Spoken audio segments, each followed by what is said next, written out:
I was born in the southern part of Iran, a city called Abadan. Born in a Muslim family, Shiite Muslim family. My grandfather was a Muslim leader, and he had 19 children, and out of 19 children, he had 84 grandchildren. And obviously, he had to choose one to carry the spiritual pattern of the life and the teachings for the next generation. He asked, he had obviously there had been some things that some things had happened, some accidents that I should have been killed, but every single time before a danger was coming toward me, I saw the silhouette of a person that always was there, and I spoke of it openly to others. And my grandfather took that sign, obviously, that there is the spiritual leaders of Islam are looking over this boy and protecting him. So he gave me very close attentions, and he taught me all the things I knew about Islam. I joined Hezbollah. I was in that army for about 3 years. I was studying Quran extensively then. My grandfather actually sowed this seed in my heart that I should share Islam with the poor misled Christians, that have gone astray, and obviously remind and be a spiritual leader to our family outside Iran. I traveled to Malaysia, where I was caught with 30 illegal passports, put in prison. And so I started teaching Islam in the jail and telling everybody what they must do, what are their duties toward Allah. And so I did this routine every day. I prayed obviously 5 times a day.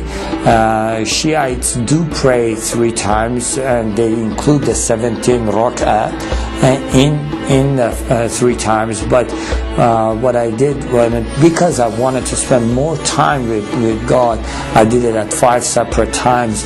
And then in the end of the evening, I would pray extra prayers. I would have the habit of reading through the Quran cover to cover once every 10 days. And I had gained the spiritual powers out of Islam.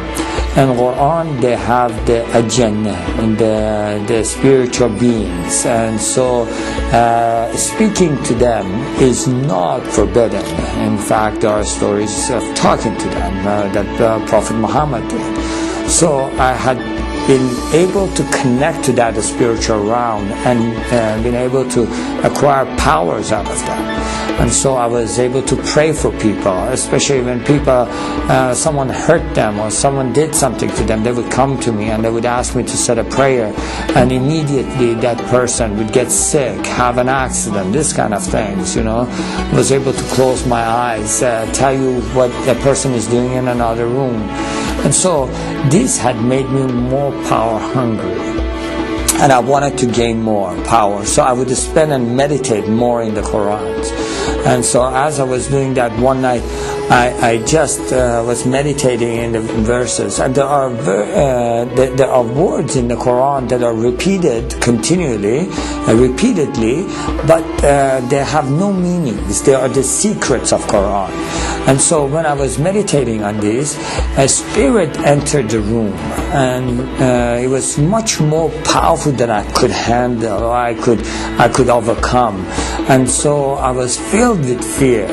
And so I tried using all the tools Islam had given me. In the name of Allah, I command you to leave, Satan, I rebuke you, kind of things. And I used all those, and nothing was helping. At that moment, I was totally desperate, and I felt like it is choking me, choking the life out of me, and I felt like I'm dying in that cell.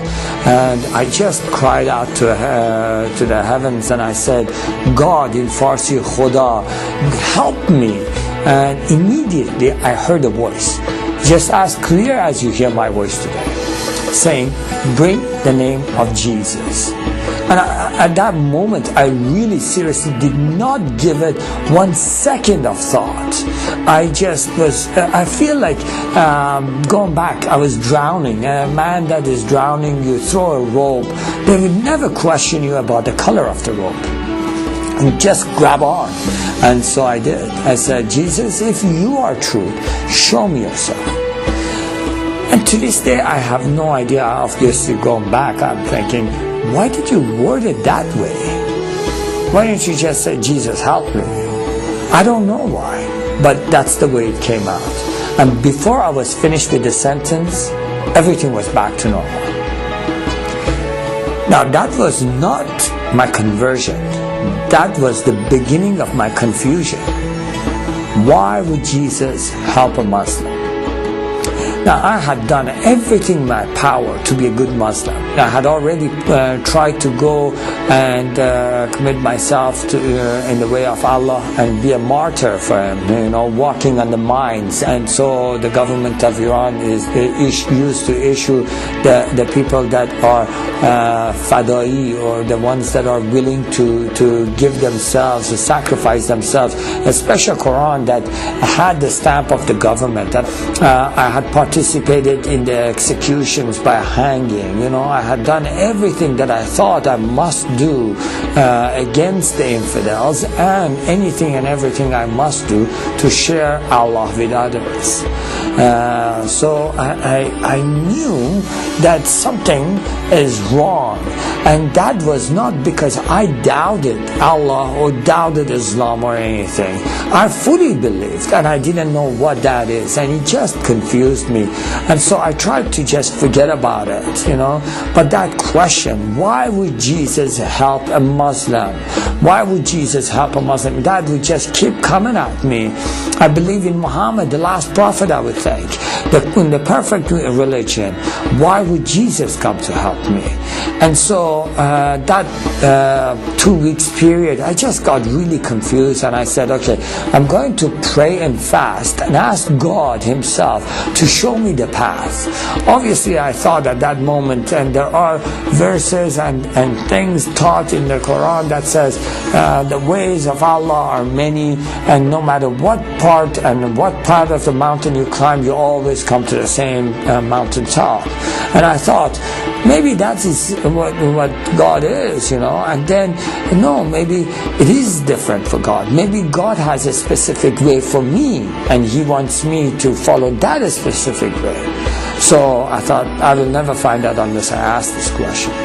So I did. I prayed and fasted, and from the bottom of my heart, with all my strength, I asked, God, what is it that you want me to do? What way is it that you want me to follow?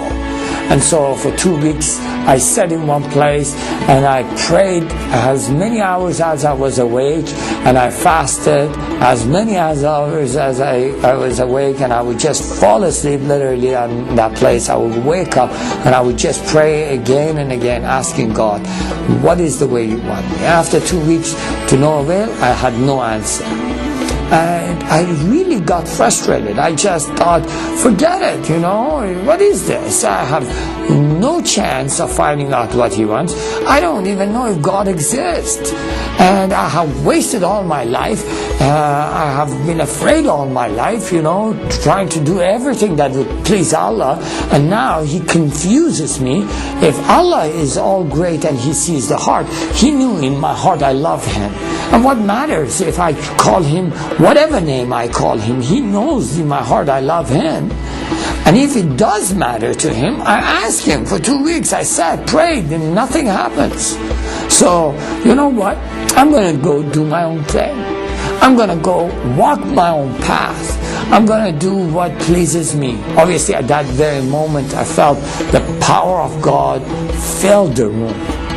Now, in Islam, the greatest sin you can commit, and you can never be forgiven for that, is doubting God Himself, doubting His teachings, doubting His prophet. And I had done that. And in Islam, they teach you that Allah never visits, God never visits human beings. I feel, and I know against Islam I have committed the greatest sin that can never be forgiven God's presence is in the room, and I'm confronted immediately with His holiness. All this is happening simultaneously, and I'm confronted with His holiness, which puts this weight of sin upon me. And I know that because He is just, He must kill me. He must wipe me off the face of the earth, because I am so full of sin. And I cried because I literally didn't want to die. But I knew there is no chance. He was so holy and I was so wicked. So I just ran to the corner of the room and I held my head in my arms and I just cried out, God forgive me, God forgive me, God forgive me, God forgive me. And I just said, forgive me, forgive me, forgive me, forgive me. And as I was crying and just saying, forgive me, I felt a touch on my shoulder saying, I forgive you. And the very instant those words were spoken, I physically felt forgiven. And I couldn't understand it. I said, wait a minute, we say Bismillah ar-Rahman ar-Rahim, in the name of God who is merciful and gracious. But we don't know if we are forgiven till the day of judgment. That is why there is not one single verse in the Quran that says Muhammad is in the heaven. He must wait like all people for the day of Qiyamah, the day of resurrection, and all shall be judged on that day.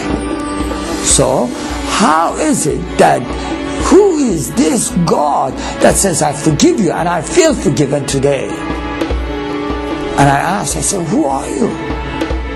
They can forgive me and I feel forgiven today. And he says, I am the way, the truth, and the life. The moment I heard those words, I knew it's of a great importance, but I had absolutely no idea what that meant. I still had no clue who this God is.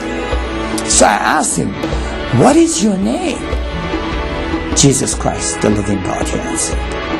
And the moment he spoke those words, it was as if every single bone was taken out of my body and I just fell on my face to the ground and I started weeping in the presence of God. I just wept. I still can't, this 18 years have gone by, but I still can't forget His love, His mercy, and all the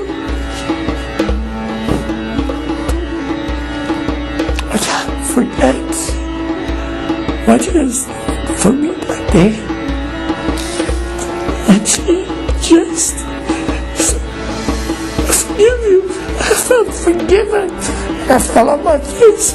I just wept because for many years I had tried to please God, but nothing I had done was pleasing to God. Nothing I had done. It wasn't even the bright God that I had known. I felt so deceived because they told me this is God and He wasn't God. They told me, Qutulu fi sabilillah, kill in the way of Allah. And then this God says, love in the way of me, forgive in the way of me.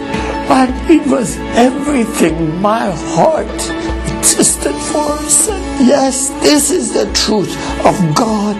God is about forgiveness. God is about love. So I wept for 2 hours. And I just stood at His feet. And He just said, Afshin, look up. And the moment I looked up, I saw this.